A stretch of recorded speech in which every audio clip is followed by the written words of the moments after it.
A few weeks ago, this reception centre at the Dolo Ado refugee camp in Ethiopia was almost empty.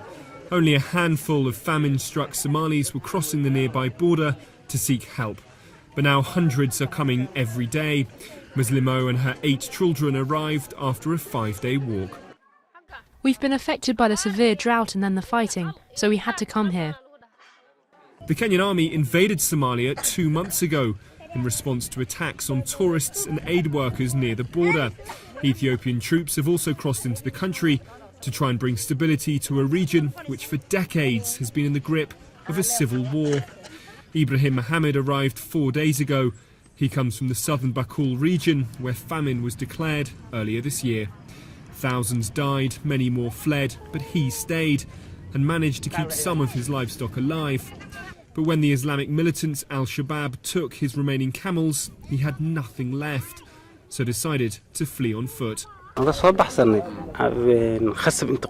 We left because no one was going to force me to take up a weapon and fight the government.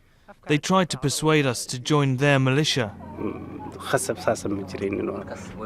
The UN says there are other reasons for the sudden high influx of people. The rains have stopped, making it easier to travel the roads, and a new camp within Dolo Ado has opened.